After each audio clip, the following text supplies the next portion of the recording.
From WisPolitics in Madison, you're listening to Capital Chats.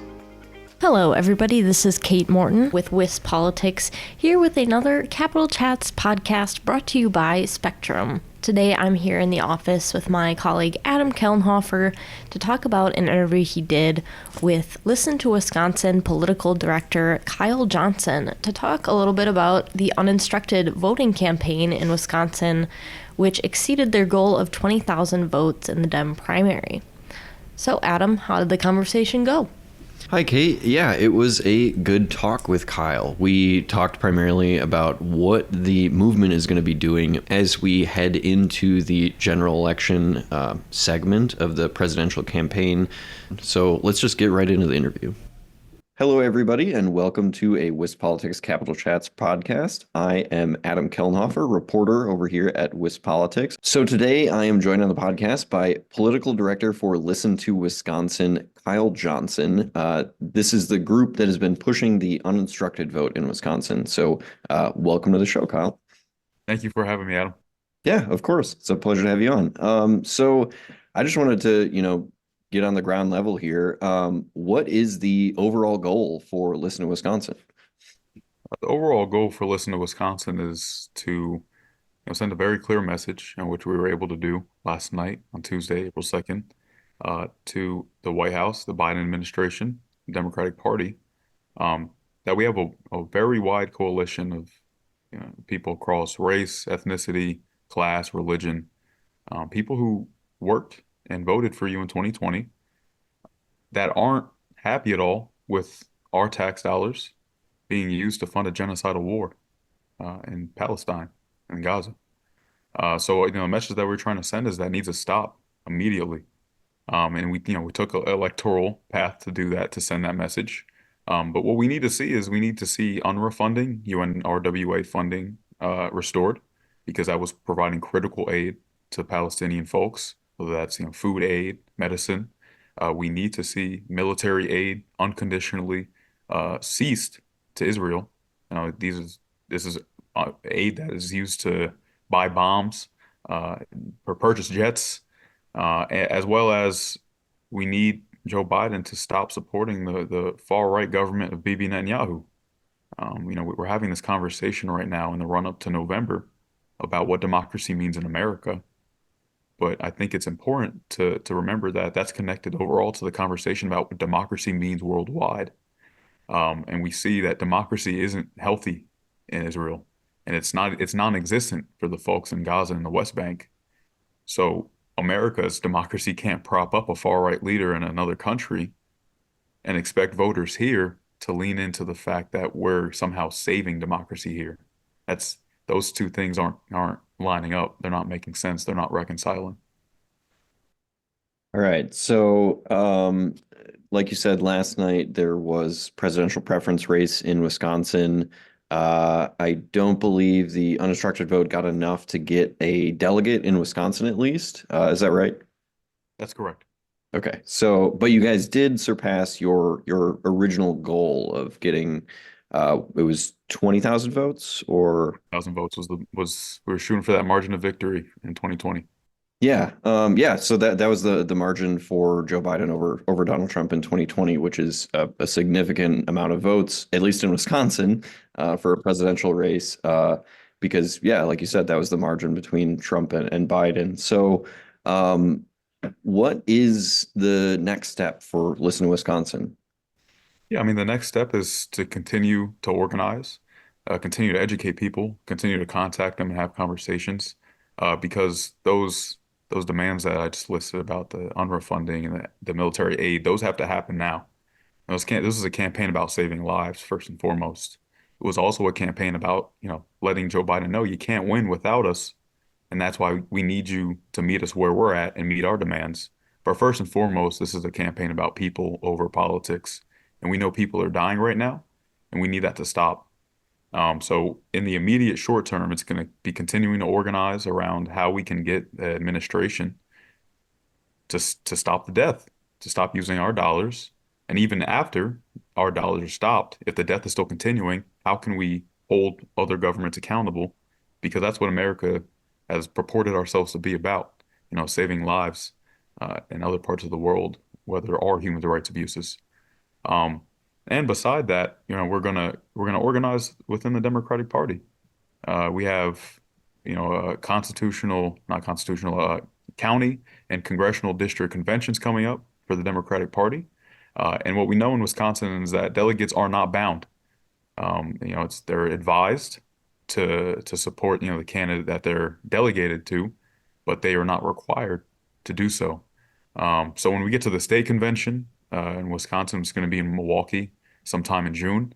And then when we get to the national convention, which is that in July, I believe, we're going to be making sure that these things are in the platform for the party, which it's important that the Democratic Party returns back to its old, values and traditions of being an anti-war party, of not supporting the military-industrial complex because we know that it ends life and not fosters it. So we're taking our fight, this next phase is working within the Democratic Party's mechanisms to get delegates so we can send that message within the party and codify it into the platform as well. All right. Well, West Politics will definitely be watching for any kind of action at the state party when we go to the convention later this summer.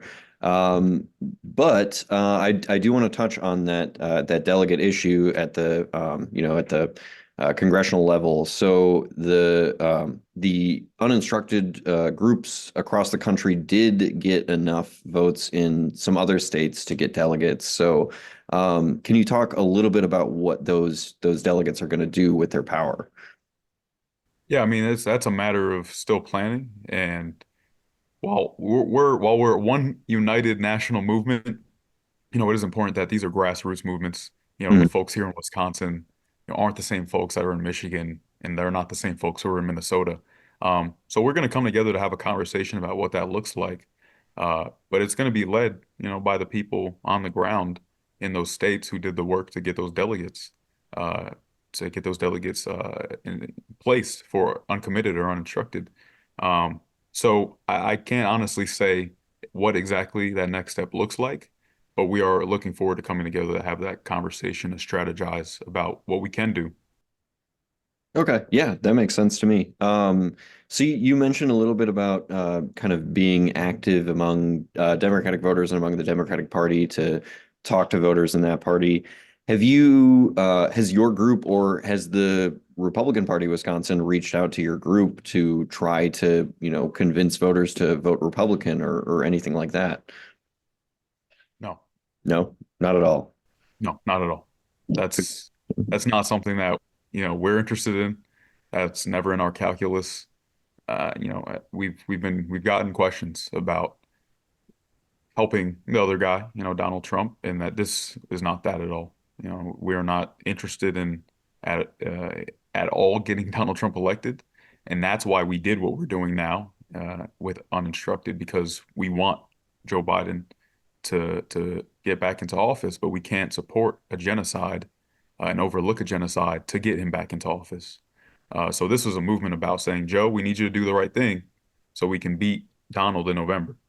Um, but no outreach with the Republican Party, no outreach with any Republican voters. What we did see, interestingly enough, was in Racine, there was a huge number of Republican voters that, selected uninstructed over Donald Trump. So I mean, I think that just goes to show that our message and, the our framing and our narratives around this is a movement of hope. This is a movement about people over politics. This is a movement of saving human life. That resonates with Republicans too. And I think that those folks in Racine took that opportunity and heeded the call to vote uninstructed, regardless of what political affiliation they had. So it's good to see that, our message has, cross ideological appeal. And I think that that's what unites us. We're humans. We care about human life, and that's what we leaned into with this campaign. Yeah, no, you bring up some really interesting points. So I actually wanted to ask you a little bit about more about some people have criticized the uninstructed vote movement as trying to kind of take votes away from Biden or at least threatening Biden's chances of beating Trump and, possibly giving Trump another win. Can you talk a little bit more about how that's not actually the case? Sure. I mean, what we see is 89% of Democrats support a permanent ceasefire. And the overwhelming majority of Americans, regardless of their political registration, Independent, Republican, Democrat, Green Party, or otherwise, also support a permanent ceasefire. So, when we started this campaign and when folks in Michigan were doing their thing over there too, we knew that we were working with a healthy base of people who already agreed with our premise.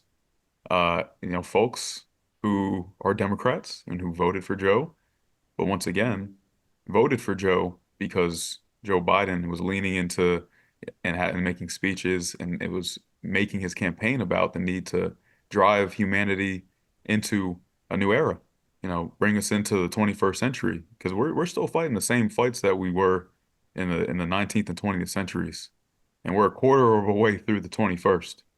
So, Joe Biden, had a message that appealed to a lot of folks in 2020. And, we stayed right where that message was, and he's deviated away from it. So, it makes us look like we're moving around, but really Joe Biden's the one that's deviated from his message. So we're bringing him back. We're reeling him back in. We're saying, we understand there's different pressures of being in the White House. There's a lot of folks that you got to work with. But don't forget who your base is. Don't forget who put you in office in the first place. That's Latino voters, Black voters, Arab communities, Muslim communities, middle class folks, working class folks. And when we see $380 billion a year being used over in another country to end human life for bombs, not for schools, not for libraries, but for bombs and tanks, yeah, we have a problem with that. So, it's not at all helping Donald Trump. It's not about hurting Joe Biden. It's about helping Joe Biden and saving human lives at the same time. You can't win in November without this coalition of people. You can't win in Wisconsin with 47,000 people not lined up behind you. So it's time to listen to your constituents. It's time to meet our demands, and it's time to meet with Netanyahu and say that enough is enough. We need to end this war, and you got to stop killing these folks.